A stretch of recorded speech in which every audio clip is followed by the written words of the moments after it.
नमस्कार। मौसम स्टेशन में आपका स्वागत है। इस समय की बात करें तो इस समय साइक्लोन यास काफ़ी कमज़ोर पड़ गया है और जो इसके रेमिनेंट्स हैं वो हम कह सकते हैं बिहार और पूर्वी उत्तर प्रदेश के तमाम इलाकों में मौसम दे रहे हैं, यानी बारिश दे रहे हैं। पिछले 24 घंटे की बात करें तो कई जगहों पर भारी बारिश रिकॉर्ड की गई। पश्चिम बंगाल की बात करें तो मालदा में 30 सेंटीमीटर से ज़्यादा की बारिश रिकॉर्ड की गई। कटिहार की बात करें तो वहाँ बहुत भारी बारिश रिकॉर्ड की गई है। तो आइए नज़र डालते हैं कि इस समय सिस्टम क्या कर रहा है और ये जो कम दबाव के क्षेत्र में तब्दील हुआ वेदर सिस्टम है ये कहाँ जा रहा है। चलिए इस समय हम बात करते हैं कि अभी क्या चल रहा है पूरे देश की। जब हम बात करेंगे तो यहाँ आप देख सकते हैं कि किस तरीके से लाइटनिंग हो रही है। ये इलाका ये राजस्थान का है और यहाँ पर अगर हम देखें तो ये मध्य प्रदेश का इलाका है, इंदौर उज्जैन के आसपास, और साथ ही साथ महाराष्ट्र के तमाम इलाकों में बिजली कड़क रही है और कड़कती हुई बिजली के साथ जगह जगह पर मौसम बदला हुआ है।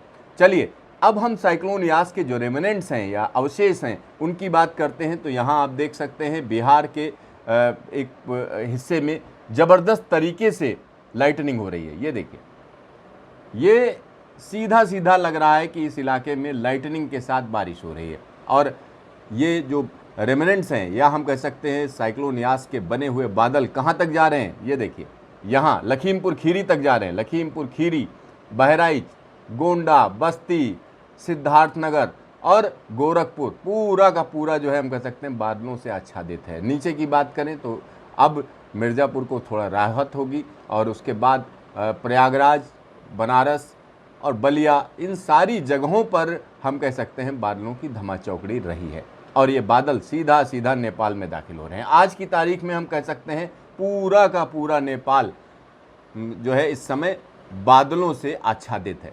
चलिए अब हम बताते हैं कि क्या स्थिति हुई, आखिरकार हुआ क्या। चलिए इस समय हम दिखाते हैं कि अभी जो सिस्टम हम आपको कल दिखा रहे थे वो कहाँ पे था। वो इस जगह पे था, एक साइक्लोन बना हुआ था, लेकिन अब ये सिस्टम काफ़ी कमज़ोर पड़ गया। ये देखिए, ये सिस्टम अब बहुत छोटा सा हम कह सकते हैं इनसिग्निफिकेंट हो गया, लेकिन अभी भी इसमें ताकत है। ये कम दबाव का क्षेत्र बन गया है, कम दबाव का क्षेत्र बन गया है और ये बिहार से होता हुआ यूपी में दाखिल हो चुका है। तो यूपी में ये मौसम दे रहा है ज़बरदस्त तरीके का, क्योंकि इसमें नमी है। जब कोई कम दबाव का क्षेत्र किसी सिस्टम के साथ अलग होकर पहुंचता है तो उसमें क्या होता है, हवाएं होती हैं, नम हवाएं हैं, और नम हवाएं जब ऊपर उठती हैं तो बादल बना देती हैं। और इस समय की अगर हम बात करें तो जो पिछला साइक्लोन था ताउते से जो बारिश थी वो पहले हो चुकी है उत्तर प्रदेश और बिहार में, और दूसरे साइक्लोन के बादल जब वहाँ पहुँचते हैं तो कहीं ना कहीं जो पहले की बारिश है वो एक ऐसा इफेक्ट डालती है कि बारिश बढ़ जाती है, क्योंकि ज़मीन में ऑलरेडी बारिश है तो थोड़ी भी बारिश होगी तो एकदम पानी बहने लगेगा। लेकिन यहाँ पर कई जगहों पर भारी बारिश हुई है। नॉर्दर्न बिहार की अगर हम बात करें, ज़बरदस्त बारिश चल रही है। पूर्वी उत्तर प्रदेश के कई इलाकों में भारी बारिश रिकॉर्ड हुई है। इसके बारे में मौसम विभाग ने बुलेटिन जारी किया है। चलिए हम आपको दिखाते हैं। ये यहाँ कह रहे हैं depression of cyclone Yaas weakened into well marked low pressure area Bihar and adjoining east Uttar Pradesh. ठीक, अब ये एक कम दबाव का क्षेत्र बन गया है। अगले 12 घंटे में ये खत्म हो जाएगा, ये कहा जा रहा है। कहाँ कहाँ के लिए वार्निंग दी गई, 28, मतलब अभी हम कह सकते हैं 6-7 घंटे जो है इन इलाकों में बारिश होती रहेगी, सब हिमालयन, वेस्ट बंगाल, सिक्किम में। फिर बिहार में light to moderate rain at many places. और ये बारिश जो है हम कह सकते हैं आज तो चलेगी बिहार में, लेकिन कल भी कई जगह पर अच्छी खासी बारिश हो सकती है। इसी तरीके से पूर्वी उत्तर प्रदेश में भी हम कह सकते हैं कि अगले 12 घंटे तक बारिश है, उसके बाद आसमान साफ हो जाएगा। तो ये एक बड़ी चीज़ है और यहाँ पर हम आपको दिखाना चाह रहे हैं किन किन इलाकों में बारिश हुई। यहाँ पर देखिए, हम कह सकते हैं सब हिमालयन, वेस्ट बंगाल और सिक्किम की बात करें तो मालदा में 31 सेंटीमीटर की बारिश हो चुकी है, और सुखिया पोखरी में 11 सेंटीमीटर, दार्जिलिंग 11 सेंटीमीटर, दमथांग 8 सेंटीमीटर, ग्यालसिंग में 8 सेंटीमीटर, गंगेटिक वेस्ट बंगाल में देवाग्राम में सबसे ज़्यादा बारिश है 13 सेंटीमीटर, बैरकपुर में 12 सेंटीमीटर, अमताला 10। तो इस तरीके से कई जगहों पर ज़बरदस्त बारिश हुई है। चलिए झारखंड की बात करें तो राजमहल में तो गजब भारी बारिश हुई है 23 सेंटीमीटर, कोनर में 11 सेंटीमीटर, तिलैया में 11 centimetre, Koderma 10 centimetre, Hazaribagh 10 centimetre, Hazaribagh का एक और जो ये हरहरीगंज में जो है 10 सेंटीमीटर, हजारीबाग में 9 सेंटीमीटर।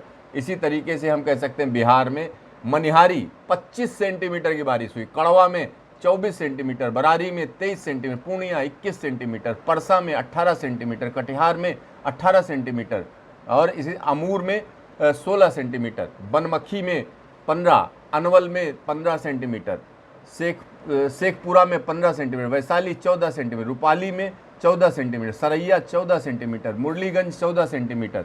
इसी तरीके से सिसवान 13 सेंटीमीटर और उमरखंड में 13 सेंटीमीटर, घोसी में 13, छपरा में 13, मधेपुरा 13, जमुई 13 सेंटीमीटर, हिसुआ 12 सेंटीमीटर। तो यहाँ आप अमाउंट देख सकते हैं कि बड़े इलाके में झमाझम बारिश हुई है और ऐसी बारिश हुई है कि लोगों को याद रहेगा कि अरे ये कैसी बारिश हुई। अब सब यही सोच रहे हैं कि बारिश रुक जाए किसी भी तरीके से। चलिए पूरे उत्तर प्रदेश की बात कर लेते हैं।